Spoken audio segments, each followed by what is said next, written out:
welcome back to my channel and to today's video, which is a very precariously balanced one. So this is my September reading journal flip through and my reading wrap up for September. I'm filming this on the same day as my July and August one, and the lighting is just so terrible today. It's so miserable here in the UK. So I'm in my living room and I'm trying something very different where I have my journal like up on a stand on a coffee table. That's my sofa, like over there. And there's a window and I've got the lights on, and I know that it's a really weird setup and it's definitely not perfect, and I feel like my journal is gonna fall over, but I think I need this video filmed. And also it will work better than being in the other room. So we're gonna go with it and hopefully that's okay. So what we usually do in these videos is go through my setup pages and have a look at any changes that have been made based on what I read in September. And then I will also give you a rundown of all of the books that I read. My journal is an 8x8 Archer and Olive dot grid journal. I have a video playlist linked down below where you can watch me set up this journal and chat all about all the things I love about it and all the general resources and things like that. Very proud of this journal, so I hope you like it as well. So let's go through the opening pages. So one thing that I did know is that I have read 5 of my 2025 priority books.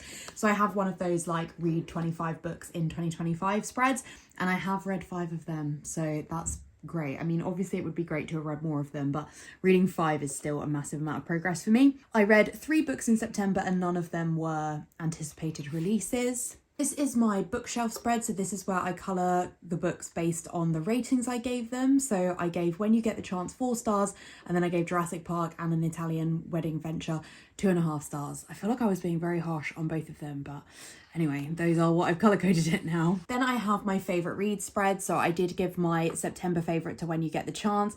Unfortunately, none of these are a 5-star so far. I'm having a very funny rating year, but I did give When You Get the Chance 4 stars. I did really enjoy it, and so, you know, it's fun to see it having made it to this spread. These are my 25 books in 2025. I don't think that any of the books I read this time were in this set of books. I just hadn't realised I hadn't marked off the goal when I was filling out my September spread, so that's why I filled it out now. I didn't read any of my 12 recommendations from 12 friends. I'm going to be dropping this spread next year, I've decided. And I didn't read any of my BookBox books. This is not a spread I will be dropping next year. Italian Wedding Venture was an ARC, so that is another one down. I do have 2 remaining at time of filming, but I might leave them until 2026 now, we'll see.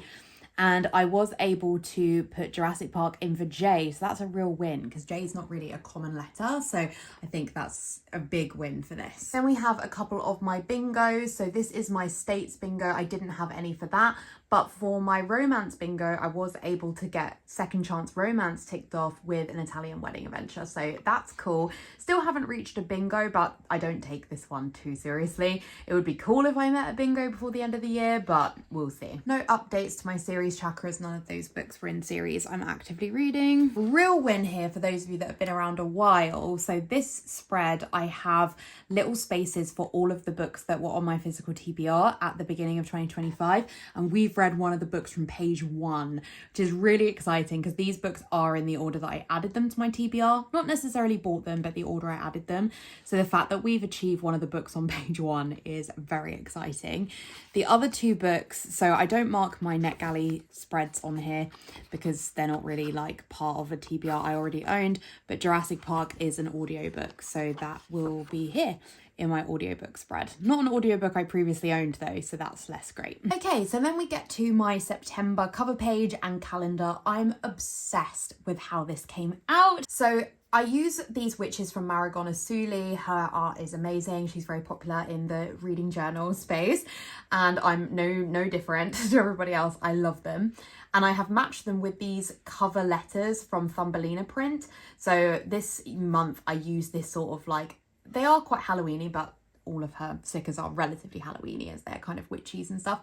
But I really like this like pinky purple fairy, and I felt she worked as well as I could get with the Thumbelina print stickers because I didn't have any that were like in the right color scheme. I didn't have any purple stickers basically from Maragona Suli. So I went with the pink, and then I wanted to find a paper that had a kind of pinky purple quality to it. And this paper from Plannerface is perfect. I really love the sticky back papers from Plannerface. I found them so usable in my reading journal this year. And I do PR for Plannerface, so you can use my code CAT to save 10% on your orders and add my name and notes to seller to pick up a seasonal freebie. We've got really cute stickers all around, really cute design. Yeah, really obsessed with this. So for the 3 books, the way that I mark books in my calendar spread is that I will only mark books that I have finished in that month. So I have, when you get the chance, I finished on the 1st, so it's got a very small amount. Jurassic Park, I finished the day after on the 2nd, bearing in mind I had been reading both of them since like July. So yeah, it was good to get them finished. But then An Italian Wedding Venture took me a bit longer and I finished it on the 12th. But that's why you can see we have got a gap here. It doesn't necessarily mean I wasn't reading, though to be fair, I'm not sure if I was reading, as I've had a bit of a funny reading year. But this might mean that I was reading something that took me into October, and I'll only mark it in October. I don't know if that's something I want to change up for next year or not. I'll sort of have to think about it, because it does look potentially a little bit weird. I then have these stats down the bottom. So obviously 3 books read, that was 1,063 pages, an average rating of 3-star because 2 of them were not rated very well, and I didn't DNF any books. And then I do mark my YouTube and my Instagram growth each month. It's very, very small for dear old Instagram, but a little bit of growth for YouTube. And then we have my sort of wrap up and stats spreads. I'm getting a bit more of an idea about how I might want to change these up for 2026, which is fun. But for now, I've done these in a very similar way to how I've done my previous months. So I have the 3 books that I read and the ratings I gave. I marked off the books I'm still reading. So I did DNF Feather So Black in October. We'll talk about that in my October video. And then I just put Final Empire on there to fill the space, but I have not read any of Final Empire really this year. And then I needed to fill this space because I did only read 3 books. And I really love the 8x8 journals. They have so much space. But if you have a smaller reading month, then there's a bit less to say. So I found this picture from Emma Lord's Instagram, which is where when she got a copy of the book, she took it to Broadway and took a picture with it. And I really loved this picture, so I put it in here, and it really goes with the aesthetic of the spread as well. So when you get the chance, it is a book about a girl who is basically trying to kind of find out who her real mum is. It's like a Mamma Mia retelling, and it has a lot of drama kid references, a lot of musicals. It's like, I don't actually know how much you would enjoy it if you don't like musical theatre at all. There really is so many mention of musicals in there. And so I thought that this was like really cute to sort of have a spread that a picture that Emma had taken included in there. And then we have my stats, and I've just realised I've not actually written anything on them, so I need to do that. Okay, we're back with my stats. So in terms of genre, I read 1 sci-fi, 1 romance and 1 contemporary. For format, 3 of them were novels. For source, 1 was ebook, 1 physical and 1 audio, so that's a nice mixture, and I think makes sense for reading in terms of you can read different things at different times, or I am somebody that can read multiple books at the same time, so it makes sense that they would be across different formats there, different sources, sorry. And those words are all confusing to me. Author, I read 1 who was new to me, and then 2 that I'd read from before, so Emma Lord and Leonie Mack. Audience, 2 of them were adult and 1 was YA. For the series, 2 of them were part of a series, though admittedly series I'm not going to continue with, and 1 was a standalone, which was When You Get the Chance. Country was 1 from USA, 1 from Costa Rica and 1 from Italy, so I read around the world a little bit. And then for publication year, we had 1 for 2025, 1 for 2022 and 1 for 1990, so very varied. And then for acquired, you will see that I did mess up a little bit there. The spreadsheet that I have that generates this, unfortunately, the colours were really similar for Other and NetGalley, and I didn't realise, but anyway, it doesn't matter. So 1 of them was Audible, 1 of them was NetGalley, and 1 of them was Other. That is my stats. Let me switch you to Facecam, and I'll talk to you a little bit about the books I read. Apologies for the view behind you, but this is real life. I also have my laptop next to me. I'm not having the best mental health day, so I just need a little bit of extra support here from this. So in terms of When You Get the Chance, so this is a young adult musical theatre kid book. I think that's ultimately who the audience for this book is. It is young adults, like teenagers. I would say you could enjoy this anywhere from like 10 to 15. and you have to be a theatre kid. There's just so many theatre references in this. So we have Millie, and she's grown up with her dad and her aunt, and she's never known her mum, but an opportunity presents itself to her that means that she can potentially find out who her mum is, and, you know, basically living her own Mamma Mia moment. And that's very convenient because the school's musical is going to be Mamma Mia, and she has these like 3 potential people that could be her mum, and then it's the journey of her trying to figure out which of these is her mum and what that might mean for her. It did take me a while to get into it. I think there's a number of reasons, the whole reading slump thing that you're all bored of hearing about, but, you know, at the end of the day, I'm not the target audience for this book. And whilst I am a theatre kid, so in that sense I am the target audience, but it is a YA book. But I love YA, and so it wasn't like I was reading it to go in to not enjoy it. I've really, really enjoyed several of Emma Lord's other books.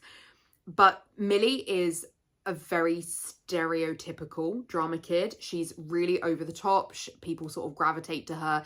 Everything revolves around her. She's very successful as a theatre kid as well. And at times I just found her not entirely likeable. And I think that is the point. She does go on a journey through the book, but it made it a bit difficult to kind of be on board with that.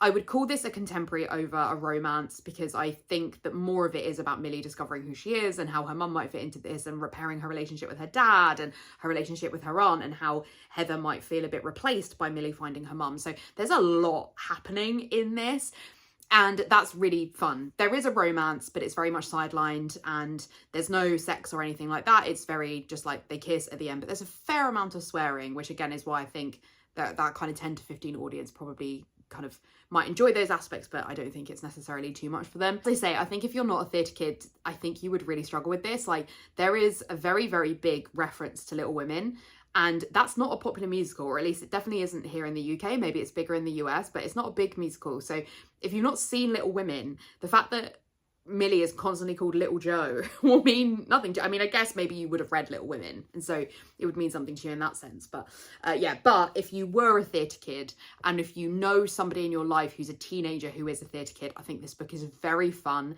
It's really quick to read if you're not me. I have flew through the second half. I think it's a fun story. Hi, Editing Cat here. I decided that the original clip I filmed for Jurassic Park was not particularly coherent, so I've decided to give it another go in the hope that I can give a bit more clarity this time. Please excuse that I'm looking even more dishevelled than I looked in the last one. So you've probably seen at least one of the Jurassic Park or Jurassic World movies, so I'll give a very brief description of the book, which is there's a guy who decides that he wants to bring dinosaurs back to life. He does that through various scientific means, and he makes an island where he puts the dinosaurs on it, and he's going to turn it into a theme park called Jurassic Park, so people can actually have a kind of like walking with dinosaurs style experience. He tracks down 2 paleontologists who he wants to come and see the dinosaurs to basically vouch for it. You know, if he's got people who, you know, study dinosaurs for their job being like, yeah, these actually are real dinosaurs, then obviously it's going to give a lot of kudos to the park. There's some other people that are invited to come on the same tour. I think one is a lawyer, and I don't actually know what role Jeff Goldblum plays, but anyway, he's there too. And the guy's grandkids are also there. And so they all go on this tour of the park, but ultimately you can only control dinosaurs up to a point, and so some incidents occur. So I'm very grateful to Michael Crichton for writing this book, because I think for the time it was a very unique story, and it has obviously resulted in many, many excellent films. I didn't grow up watching the Jurassic Park film. I watched the first one for the first time a few years ago, and then I rewatched it this year because I did a Jurassic themed day with my friends where we did everything was Jurassic Park themed, which was really fun. And I have seen a number of the sequels. I saw the most recent one actually with my friend Natalie, the one with Jonathan Bailey, because Jonathan Bailey, and that was great too. Like, I really enjoyed this set of films. And obviously we wouldn't have these if the book didn't exist, so very grateful for that. However, I do think that the film is stronger than the book. The book is quite long, and it has a very, very science-heavy way of telling the story. And, you know, if you love science, great. I actually am trying to convince my husband to read it, because I think, you know, his degree is in physics. He's a really scientific person, and I think he would find a lot to love in it. I'm a musical theatre kid, and I don't think really the science ability to completely understand what's happening. And so too much of the book goes over my head. Whereas, for example, The Martian by Andy Weir, which is also a very scientific book, I think strikes a better balance between science and action, in the same way that I think that the Jurassic Park film strikes the balance of science and action. However, the Jurassic Park book, I think, just is too much science for me personally to enjoy it. I also think that Michael Crichton suffers from the Andy Weir problem in terms of writing style. So I've said this about The Martian before, but it's very much like, he said this, she said this, he said this, he said this. People only say things. You can say things in other ways. You can shout, you can cry, you can laugh. People have other emotions when they say things. And that really was my big criticism of The Martian. And I really feel Jurassic Park suffers from the same thing of like, he said, she said. I would like a little bit more intonation in the way that people speak. There are also just so many characters. The audiobook narrator has a little bit of a monotone tone, I guess, to his voice, and I think that this probably wasn't the ideal way for me to, little thing just fell over on my bookshelf, this probably wasn't an ideal way for me to consume this content, because yeah, maybe the written version would have been preferable. But so that monotone kind of narration doesn't really help. But then also with the characters, he does try to do different voices, but not all of them have different voices. The majority of the characters in this book are men, like other than the female paleontologist and one of the kids. And the kids have been swapped around in the book compared to the movie, just to let you know. But there is not a lot of women. And so, you know, there's a lot of men to try and like follow. And I just really struggled with that, despite the fact I've seen the film twice. I was like, who's speaking? What character is this? What's happening? I don't really get it. And because there's so much science thrown in there, it meant that when I was trying to sort of dip in and have that understanding of what was happening, it just was a real struggle. I also just think it went on too long. At the end of the day, the movie is shorter and covers the same things, the same major plot points, but cuts out a lot of unnecessary fluff, you know, unnecessary scientific fluff that I don't think adds to the story for me. I also think the film has done a better job at villainizing, you know, the guy who like is the villain and has the like bottles and stuff, that guy. That character doesn't feature as much in the book and is not as obvious why he would make the villainous, you know, why he would do the villainous things he's doing. Whereas in the film, they really give that a backstory and really have an understanding of like why he would do this to like sabotage the park. I'm not really sure in the book why he did that. So I just think the film takes the concept of the book, which is great, and just elevates it to turn it into something much more consumable for the general population, but also takes away the stuff that is not needed and gives more backing to the things that make, you know, that make for like an interesting consumption. I think if you're sciencey, I think you'd enjoy this. I think if you really enjoyed The Martian, which I did really enjoy The Martian, I gave it 5 stars, but I think if you really enjoy The Martian, you would like this. And actually, I think if you like Project Hail Mary, you would like this, because I'm listening to that at the moment, and that has more science than The Martian, and I'm finding it a bit more of a struggle than I found The Martian. And I think that Jurassic Park, you know, you could, I think if you really love Project Hail Mary, I think they are very similar. So I think it's something to love there. I do, on reflection, think my 2.5 stars for this and for the book I'm going to review after this are really harsh and are probably reflective of the year that I've had. And actually, I'm going to be doing a video at some point where I talk a lot more about ratings and what those are going to mean to me in 2026. But these 2 books, I think, have particularly suffered from that. Okay, and then we have An Italian Wedding Adventure by Leonie Mack. So I've read a book by Leonie Mack before, which I thought was really fun. I got the ARC for this one, and I thought, yeah, this would be great. You know, I probably wasn't expecting a 5-star, but I was expecting a good time. I think this is a very light, fluffy book. And if you are somebody that likes very, very, very light touch reads while you're on holiday, I would really recommend this. I'm a relatively fluffy book reader up to a point, but I think that this one was potentially even too fluffy for me. So we have Sophie and Andreas, and they were in a relationship 8 years ago, back when especially Sophie was younger. I think there is some age gap there. And Sophie was like completely besotted with Andreas, and then something happens and they break up, and Sophie then has an engagement to somebody else in that time, and then they've split up as well. And we're 8 years later. the two companies that Sophie and Andreas work for merge. So Andreas works for like a hiking company, sort of outdoor adventure, and Sophie works for a wedding planning company that have branched out into destination weddings, which is Sophie's speciality. And so these companies, for reasons I'm not entirely totally clear on, merge, and they need to find a way to work together. I think ultimately my issue with this is I just don't think Sophie and Andreas should be together. And I think if you don't believe in the main characters in a romance book, it's very difficult to get behind them, because yeah, okay, they are attracted to each other. This isn't, I don't remember if there are any on-page steamy scenes in this, but it won't be that steamy if it is. You know, they are attracted to each other, but at the end of the day, they just want different things. They're in very different places in their life, especially Andreas, who I think needed to go on more of a journey than he went on. We kind of hit the 50% mark, and Andreas has like a personality transplant, and it was a bit like, where was the development here? Where was like the depth of the character? So Andreas changes his mind, and I said this about previous books before, but if the main characters are not likable, and I don't find Andreas likable, if the main characters are not likable and you have to spend a lot of time not liking them, I just think there's a problem with that.